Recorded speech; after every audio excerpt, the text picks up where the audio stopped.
मैं Mukesh Kumar 12th class के chemistry के सभी स्टूडेंट्स का अपने इस YouTube channel Mukesh chemistry lectures पर वेलकम करता हूं। बच्चों, आज के इस लेक्चर में मैं आपको रासायनिक बलगतिकी के आंकिक प्रश्न कैसे हल किए जाते हैं ये सिखाने जा रहा हूं। It means numericals on chemical kinetics, रासायनिक बलगतिकी के आंकिक प्रश्न। तो बच्चों, आप अपनी कॉपी और पेन के साथ रेडी हो जाइए इन आंकिक प्रश्नों को सीखने के लिए। बच्चों, रासायनिक बलगतिकी के आंकिक प्रश्न जब आप सॉल्व करने जा ही रहे हैं तो आपको इसकी थ्योरी की नॉलेज होनी चाहिए। थ्योरी की नॉलेज होने का मतलब है आपको प्रथम कोटि की अपक्रिया का वेग स्थिरांक का समीकरण पता होना चाहिए, उसके वेग स्थिरांक और अर्धआयु में रिलेशन क्या है ये आपको मालूम होना चाहिए। आपको शून्य कोटि अपक्रिया के वेग स्थिरांक का समीकरण भी पता होना चाहिए। जब आपको ये समीकरण और अर्धआयु और वेग स्थिरांक के बीच का रिलेशन ये अच्छे ढंग से पता होगा, तभी आपको ये आंकिक प्रश्न समझ में आएंगे और इनको आप आसानी से सॉल्व कर पाएंगे। तो सारे वो स्टूडेंट जो डायरेक्ट इस मेरे लेक्चर को देख रहे हैं, तो वो सबसे पहले केमिकल काइनेटिक्स की जो थ्योरी है, इस थ्योरी की जो मेरे लेक्चर वीडियो अपलोड है चैनल पर, सबसे पहले आप उन्हें देखें ध्यान से, इसके बाद इस पर आए तो आपके लिए अच्छा रहेगा और आपको आसानी से न्यूमेरिकल्स आएंगे। तो ठीक है बच्चों, स्टार्ट करते हैं। मैंने यहाँ पर फर्स्ट न्यूमेरिकल राइट डाउन किया हुआ है। प्रथम कोटि की एक अपक्रिया में 50 सेकंड में पदार्थ की सांद्रता प्रारंभिक सांद्रता की आधी रह जाती है। वेग स्थिरांक की गणना कीजिए। अब बच्चों, क्वेश्चन में दे दिया गया है प्रथम कोटि की अपक्रिया, तो आपको प्रथम कोटि की अपक्रिया के वेग स्थिरांक का समीकरण पता होना चाहिए और उसके वेग स्थिरांक और अर्धआयु में क्या रिलेशन होती है ये भी आपको मालूम होना चाहिए। ये दोनों जब आपको समीकरण पता होंगे तभी आप इसको कर पाएंगे, अदरवाइज नहीं कर पाएंगे। तो बच्चों देखो, प्रथम कोटि की अपक्रिया के वेग स्थिरांक का जो समीकरण होता है वो होता है k equal to 2.303 upon T log base 10 a upon a minus x. और जो रिलेशन होता है वेग स्थिरांक और अर्धआयु में उसको देखो, k equal to 0.6932 upon T half. इसको बच्चों टी हाफ पढ़ते हैं, ये अर्धआयु है। तो ये दो आपको रिलेशन मालूम होना चाहिए, रिलेशन कह लें या समीकरण कह लें, तभी आप ये क्वेश्चन सॉल्व कर पाएंगे। अर्धआयु की कॉन्सेप्ट भी पता होनी चाहिए। मैंने लेक्चर वीडियो अपलोड किया हुआ है अर्धआयु का, उसको आप ध्यान से समझेंगे, देखेंगे तो आपको कॉन्सेप्ट क्लियर हो जाएगी। अब देखिए, इसका सॉल्यूशन मैं आपको बताने जा रहा हूं। अपक्रिया में 50 सेकंड में पदार्थ की सांद्रता प्रारंभिक सांद्रता की आधी रह जाती है। तो बच्चों, वह समय जिस समय में कोई पदार्थ अपनी प्रारंभिक सांद्रता का ठीक आधा रह जाता है, वह समय उसका अर्धआयु कहलाता है। यही तो बच्चों अर्धआयु है। तो यहां पर 50 सेकंड में पदार्थ की सांद्रता प्रारंभिक सांद्रता की आधी हो गई। इट मींस ये 50 सेकंड जो समय है ये अर्धआयु है। तो हम क्या लिखेंगे, गिवन क्या दिया हुआ है, T half equal to 50 second. वेग स्थिरांक की गणना कीजिए। वेग स्थिरांक आपसे पूछा है, it means k equal to question mark. तो ये तो बच्चों बहुत ही सिंपल क्वेश्चन है। अर्धआयु आपको दी हुई है, वेग स्थिरांक पूछा है, इट मींस ये इस रिलेशन यूज होगा, ये वाला रिलेशन यूज होगा। k equal to 0.6932 upon T लिखेंगे, k equal to 0.6932 upon T half से 0.6932 बटे 50। 50 का इसमें भाग देंगे तो सबसे पहले इसका बच्चों 0 हटाएंगे। इट मींस इसको आप ऐसे भी लिख सकते हो, अगर आपकी कैलकुलेशन कमजोर है तो आपको ऐसे भी इसको लिख सकते हो, 50 गुणे 10। पहले 10 का भाग दो, तो जब इसमें 10 का आप भाग देंगे तो 0, मतलब एक दशमलव जो है वो एक अंक बाईं तरफ खिसक जाएगा। क्या आएगा, 0.0 6 9 3 2 अपॉन 5। अब 5 का भाग दे दो इसमें, के इक्वल 0.05 एकम, 5 एक बचा 15 हो 19 हो गया, एक बचा 19 हो गया, 5 दिया 15। अब बचा 4, 3 नीचे उतारा 43 हो गया, 5 अट्ठे 40, 3 बचा 2 उतारेंगे 32 हो जाएगा, 5 छक्का 30। अब बच्चों वेग स्थिरांक का मात्रक प्रथम कोटि की अपक्रिया में क्या होता है? समय की पावर -1 यानी कि समय इनवर्स। और यहां समय किसमें दिया है? सेकंड में, तो हम इसका मात्रक लिख देंगे प्रति सेकंड, और यही बच्चों आपका आंसर है।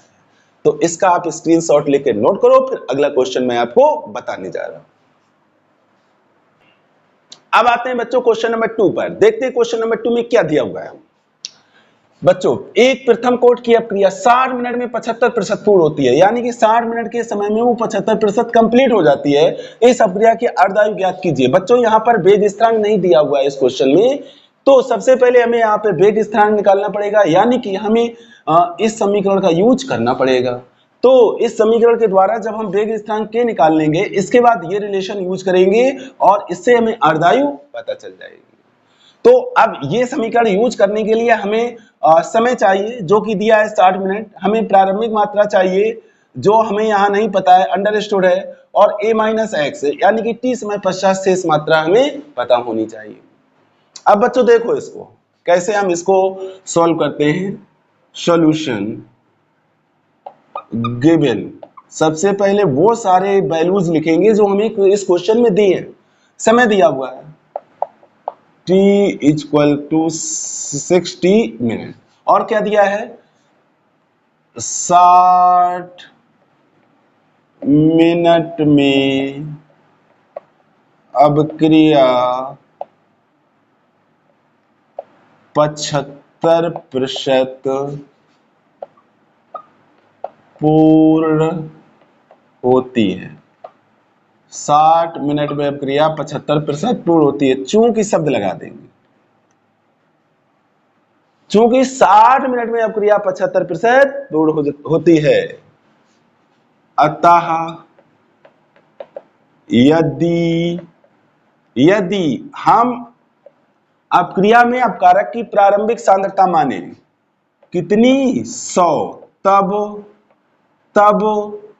a-x यानी कि 60 मिनट के पश्चात अवशेष मात्रा, किसकी? अपकारक की अवशेष मात्रा कितनी हो जाएगी बच्चों? 100, तो 100 स्टार्टिंग में थी, 75 कंप्लीट हो गई, तो कितनी बची बच्चों? 100 - 75 कितनी रह गई? 25।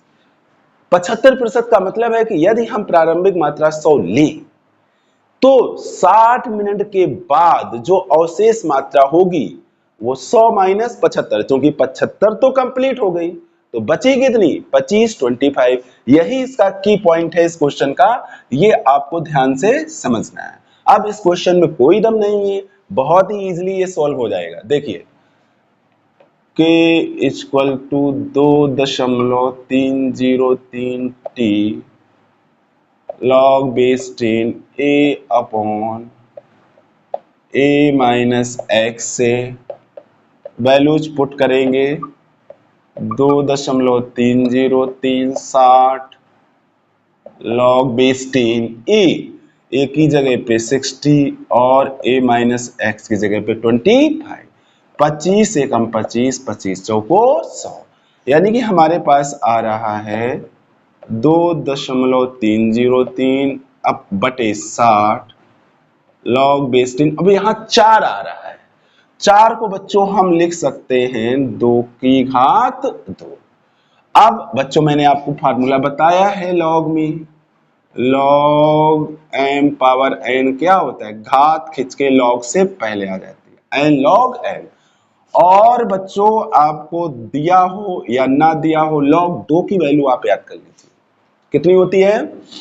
0.3010, ये वैल्यू आप ध्यान में रखेंगे। तो कितना आया? 2.303 बटे 60। अब ये घात पहले खिंच के आ जाएगी, और ये हो गया log base 10 2। यानी कि log 2 बेस 10।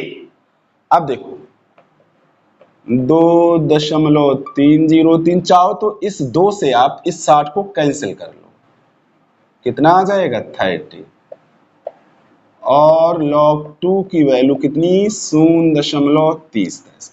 मैं आपसे बार बार कहता हूं, जब मैंने पिछले लेक्चर में अर्धायु का कॉन्सेप्ट समझाया था तो मैंने आपको बताया था कि आप इसको याद कर लीजिए, 2.303 गुणे 0.30, इसका जो गुणनफल होता है वो होता है 0.6932। इसको आप याद रखें, कितना होता है 0.6932। करेंगे तो समय आपका व्यर्थ जाएगा, समय आपका एक्स्ट्रा यूज होगा, इसलिए इसको याद ही रखें। तो बच्चों अब मेरे अंश में क्या आ रहा है 2.303 गुणे 0.30 और ये वैल्यू है के। अब देखो बच्चों इसको मैं कर दे रहा हूं एक तरफ और यहां बचा हुआ हिस्सा इसका सॉल्व किए दे रहा हूं। अब बच्चों देखो इसका इसमें गुणा होगा जो कितना आएगा 0.6932, यानी कि के की वैल्यू आ रही है 0.6932 बटे में 30। अब बच्चों अभी यहाँ पे कैलकुलेशन नहीं करेंगे, नहीं तो फंस जाओगे आप। अगर आप 0.6932 में 30 का भाग देने लगेंगे तो आगे कैलकुलेशन में उलझ के रह जाओगे, बहुत सारा समय आपका बेकार चला जाएगा। देखिए बच्चों यही स्मार्ट तरीका है, स्मार्ट तरीका है कि कोई इस तरह की कैलकुलेशन में हमें फंसने की जरूरत नहीं है।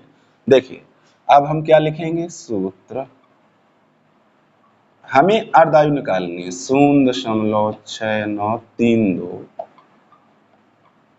अपॉन टी हाफ से ये वाला फार्मूला, ये वाला रिलेशन मैं यूज करूंगा। तो यहां से टी हाफ क्या होता है बच्चों 0.6932 अपॉन के। अब ये के की वैल्यू पुट कर देंगे 0.6932, ये क्या है 0.6932 और बटे में है आपका 30। तो इससे ये कैंसिल हो जाएगा और नीचे वाले भिन्न का आहार कहाँ जाता है ऊपर, यानी कि आपकी जो अर्ध आयु आ रही है वो 30, मात्रा क्या है समय का मिनट, अर्ध आयु आ गई आपकी 30 मिनट। 30 मिनट यानी कि 30 मिनट में अपकारक पदार्थ जो हमें अपक्रिया दी गई है उसका अपकारक पदार्थ 30 मिनट में अपनी प्रारंभिक मात्रा का आधा रह जाएगा। तो बच्चों आई होप कि आपको यह सॉल्यूशन समझ में आ रहा होगा। अब आप इसका स्क्रीनशॉट लेके कॉपी में नोट करें। अब बच्चों आते हैं नेक्स्ट क्वेश्चन पर, क्वेश्चन नंबर 3 पर। देखते हैं क्या है क्वेश्चन नंबर 3 में। 1000 सेकंड में एक पदार्थ की मात्रा प्रथम कोट की अपक्रिया द्वारा आधी हो जाती है। अब बच्चों आप देख रहे हो अर्ध आयु का कॉन्सेप्ट बार बार आ रहा है। अर्ध आयु वह समय जिसमें कोई पदार्थ अपनी प्रारंभिक मात्रा का आधा रह जाता है, अर्ध आयु कहलाती है और इसका सिंबल क्या है टी हाफ। मैं फिर कह रहा हूं जिन बच्चों ने अर्ध आयु वाला लेक्चर अभी तक नहीं देखा है मेरा, आप उसे जरूर देखें ताकि आपको अर्धायु की कॉन्सेप्ट एकदम क्लियर हो जाए और ये वाला रिलेशन कैसे आता है ये भी आपको जानकारी हो जाए। एग्जाम में आता है बच्चों, न्यूमेरिकल में देख रहे हैं आप बार बार यूज हो रहा है। कितने समय में इसका चौथाई भाग रह जाएगा। तो बच्चों इसलिए पहले सेंटेंस में अर्धायु दी हुई है कि 1000 सेकंड में एक पदार्थ की मात्रा प्रथम कोट की अपक्रिया द्वारा आधी हो जाती है। इसका मतलब है कि 1000 सेकंड इस पदार्थ का क्या है अर्धायु है। देखिए बच्चों सॉल्यूशन गिवन क्या दिया हुआ है अर्धायु दी हुई, ज्यादा थ्योरी लिखने की जरूरत नहीं है, आप सीधे लिख देंगे टी हाफ बराबर 1000 सेकंड कि 1000 सेकंड में उसकी मात्रा प्रथम कोट की अपक्रिया के द्वारा अपनी प्रारंभिक मात्रा की आधी रहेगी। तो इसका मतलब कि यहाँ पे अर्धायु है 1000 सेकंड। कितने समय में इसका चौथाई भाग रह जाएगा। देखिए जब a माइनस एक्स बराबर 1/4 है तब समय t बराबर क्वेश्चन मार्क।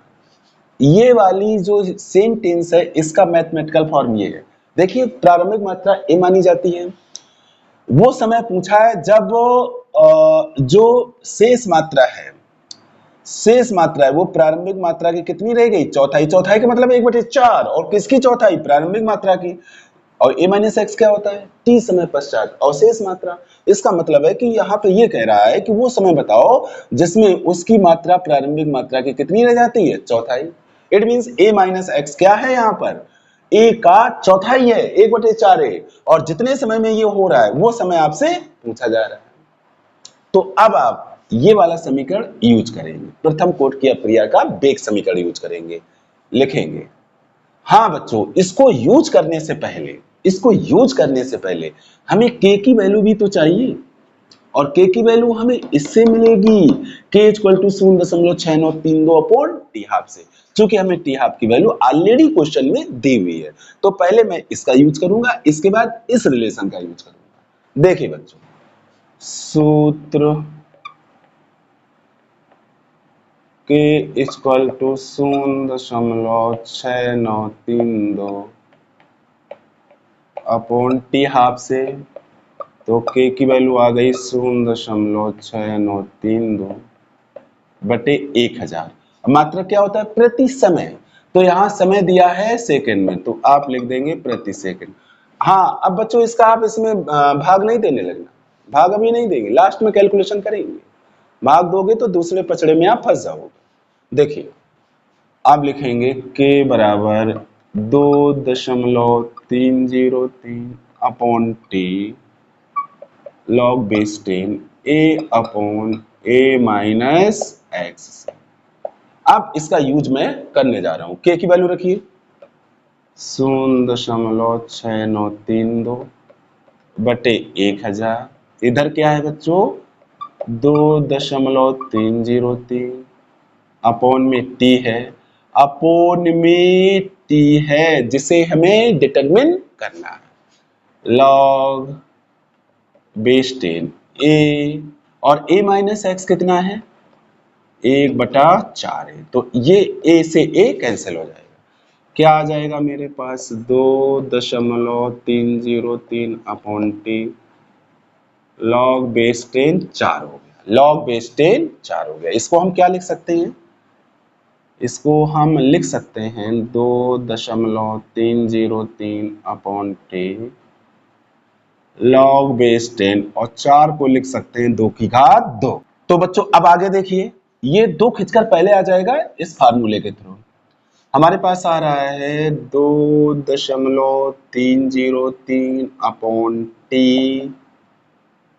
हाँ, इसको देख लीजिए, मैं क्या कह रहा हूँ 2 खिंचकर पहले आ जाएगा, यानी कि आ गया 2 लॉग बेस 10 2, यानी कि लॉग 2 बेस 10। अब देखिए बच्चों आगे क्या है, ये है 2.303 अपॉन टी 2, और log 2 की वैल्यू कितनी होती है 0.3010। अब ध्यान देना बच्चों, हमारे पास आ क्या रहा है, हमारे पास आ रहा है 2.303 गुणित 0.3010 गुणित 2, और इन सब के बटे में आ रहा है टी। बच्चों मैंने आपको बताया कि 2.303 और 0.3010 का गुणनफल होता है 0.6932, यानी कि हमारे पास आ रहा है 0.6932 इंटू 2 अपॉन टी। ठीक, कुल मिला के बच्चों, हाँ देखिए बच्चों मैं इसको यहाँ पे सोल्व किए दे रहा हूँ, दिख रहा होगा बच्चों आपको, यहाँ पे मैं इसको सोल्व किए दे रहा हूँ। हमारे पास क्या है 0.6932 अपॉन 1000, और क्या आ गया इधर 0.6932 गुणित 2 अपॉन टी। अब देखिए बच्चों, अगर आप यहां कैलकुलेशन करने लगते तो आपकी कैलकुलेशन और ज्यादा हो जाती है। देखिए बच्चों, आपने कैलकुलेशन वहां नहीं की तो क्या आ गया 0.6932 दाई साइड में भी आ गया। अब इससे ये कैंसिल हो जाएगा, यही तो मैथमेटिक्स कहती है। अब क्या आया 1/1000 इक्वल टू 2/t, कैंची गुणा करेंगे t इक्वल टू 2000, और समय का मात्रक क्या है सेकंड। यानी कि हमारा समय कितना आ गया, 2000 सेकंड। मतलब 2000 सेकंड में पदार्थ अपनी प्रारंभिक मात्रा का 1/4 रह जाएगा। अब बच्चों स्क्रीनशॉट लेके इसे नोट करें।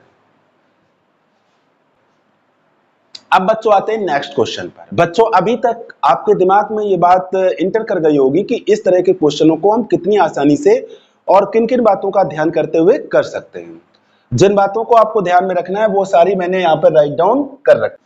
तो बच्चों अगर आप इन पॉइंट्स को ध्यान में रख करके क्वेश्चन को सॉल्व करेंगे तो आप आसानी से क्वेश्चन को सॉल्व कर ले जाएंगे, आपको किसी तरह की कोई दिक्कत आने वाली नहीं है।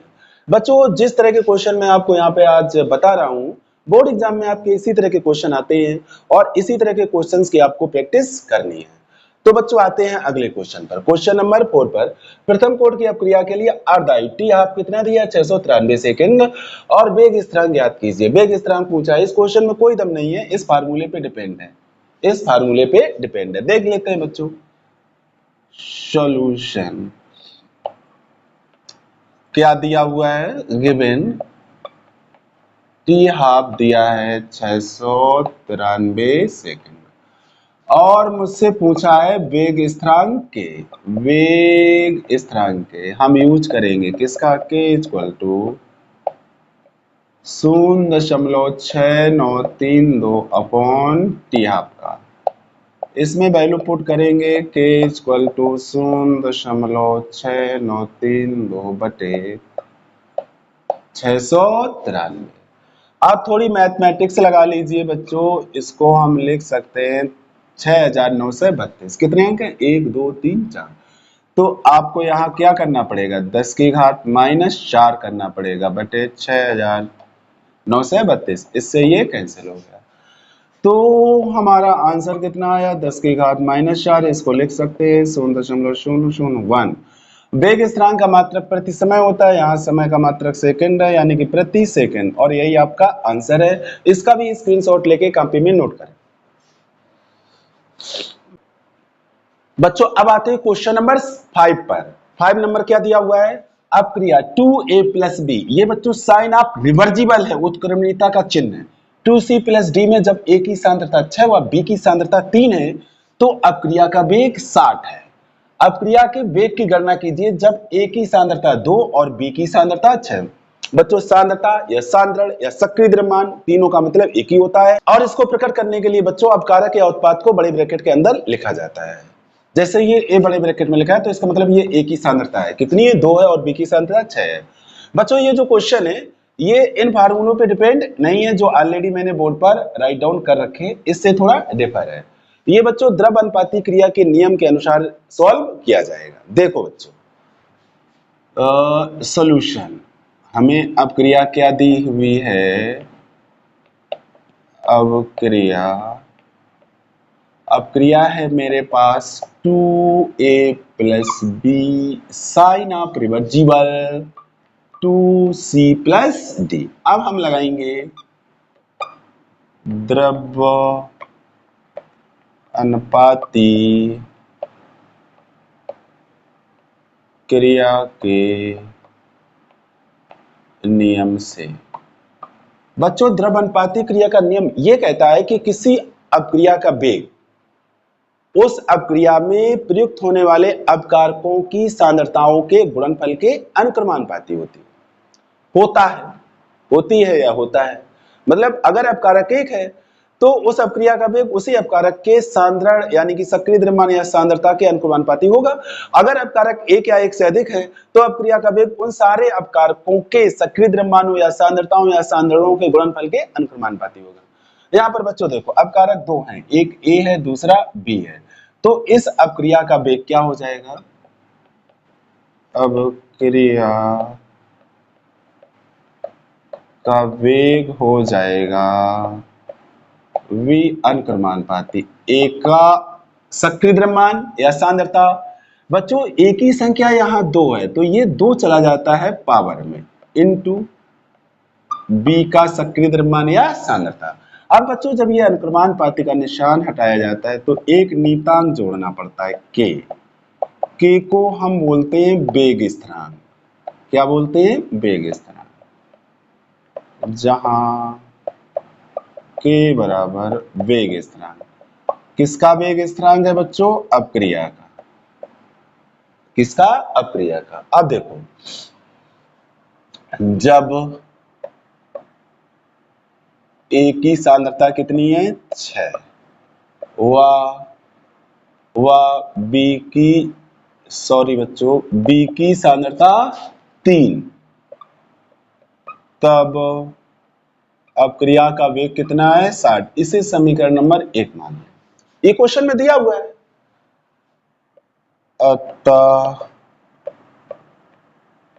समीकरण 1 से वैल्यू पुट करेंगे तो v की वैल्यू 60, k की वैल्यू हमें नहीं पता है, a की सांद्रता 6 है तो 6 का वर्ग, और यहाँ b क्या आ गया? 60 इक्वल टू k, और ये हो गया 36, ये हो गया 3, यानी कि k की वैल्यू आएगी 60 बटे 36 गुणे 3। चाहो तो इसको 6 से काट लो, 6 एकम 6, 6 नंग 36, यानी कि 10 बटे 18, यानी कि हमारे पास जो वेग स्थिरांक के आ गया वो आ गया 10 बटे 18।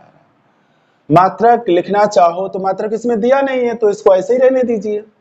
अब देखो, पूछा क्या आपसे कि जब ए की सांद्रता 2 हो जाए और बी की सांद्रता 6 हो जाए तब अपक्रिया का वेग बताओ। देखो, जब ए की सांद्रता 2 व बी की सांद्रता 6, अब फिर बच्चों इसी समीकरण में जाएंगे, समीकरण नंबर 1 से, तब समीकरण 1 से क्या हो जाएगा? अपक्रिया का वेग v इक्वल टू क्या हो जाएगा? k। देखिए, किसी भी अपक्रिया का वेग स्थिरांक जो है वो कांस्टेंट रहता है, वो बदलता नहीं है। तो सांद्रताएं अगर हम बदलेंगे तो वेग स्थिरांक के मान पर कोई असर नहीं पड़ेगा, वेग स्थिरांक उतना ही रहेगा। तो मैंने वेग स्थिरांक कितना निकाला? 10 बटे 18। तो ये यहाँ पे वैल्यू पुट करेंगे, 10 बटे 18। एक ही सांद्रता 2 है तो यहाँ हो गया 2 का वर्ग, इंटू बी की सांद्रता 6 है। ठीक, कैलकुलेशन कर लेंगे। ऊपर क्या आएगा? 10, 2 का वर्ग 4, इंटू 6 बटे 18, 6 एकम 6, 6 तियां 18, 6 तियां 18, कितना आ गया?